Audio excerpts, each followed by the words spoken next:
Hello बच्चों, let's read out the question first. What is the current through 1 ohm resistance? So यहाँ पर basically आप देख सकते हैं हमें एक सर्किट गिवन है जिसमें टू डायोड्स है, ठीक है। वो एक तो 3 ओम के साथ सीरीज में है, तो दूसरा 2 ओम के साथ सीरीज में है। और 1 ओम रेजिस्टेंस के साथ में बैटरी सप्लाई गिवन है 6 वोल्ट का। सो हमें बताना है कि 1 ओम रेजिस्टर से कितना करंट पास होगा, ठीक है।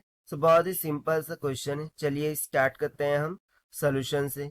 But before of that let's talk about the key concept which we are going to use here for this question. So यहाँ पर हम बात करेंगे कि जो डायोड होता है वो कब कंडक्ट करता है और कब नहीं कंडक्ट करता, ठीक है, उस कंडीशन के बारे में।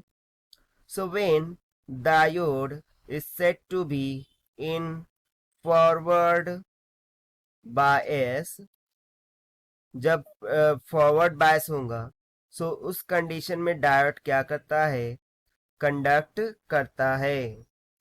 डायोड कंडक्ट यानी कि करंट उससे पास हो जाएगा।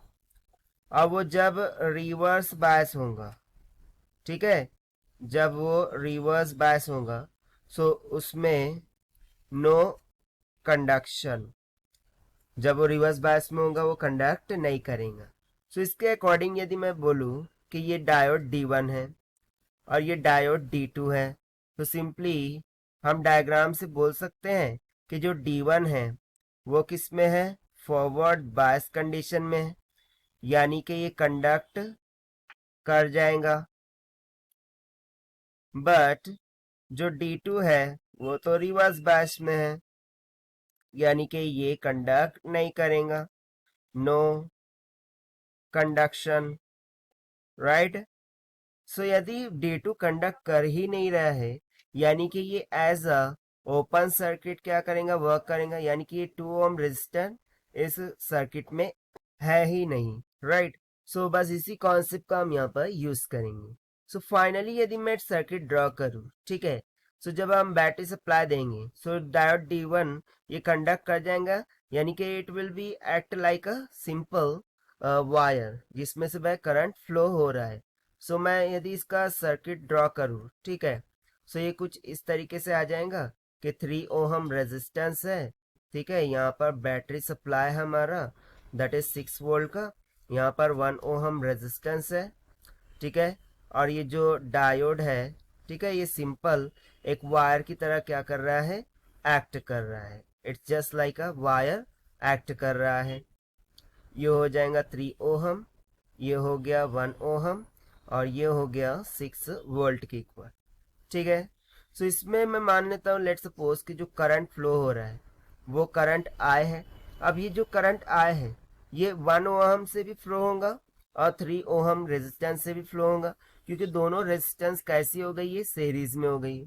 तो सबसे पहले तो मैं इक्विवेलेंट रेजिस्टेंस फाइंड कर लेता हूँ, दैट इज RS। और वो किसके इक्वल हो जाएंगी, 3 + 1, this will be equals to 4 ohm के इक्वल। And now, by using the Ohm's law, I can able to find the current flowing throughout the circuit, that is V is equals to I into RS. So यहाँ से current I will be equals to V divided by RS. This is equals to voltage कितना है 6 volt divided by resistance कितनी आई थी 4 ohm. So 4 1 जा 4, 4 5 जा 20. Simply current कितना आ गया 1.5 एम्पियर के, जो कि 1 ओहम रेजिस्टेंस से भी फ्लो हो रहा है, 3 ओहम से भी फ्लो होगा। हमसे पूछा था 1 ओहम के लिए, सो 1 ओहम से कितना फ्लो हो रहा है 1.5 एम्पियर, और ये हमने फाइंड किया है by using the concept of diode से, ठीक है। So this is the required answer. Now if you try to match with the option, so option B will become correct answer for this question. So this is the required solution. I hope you understood it well. Best of luck. Thank you.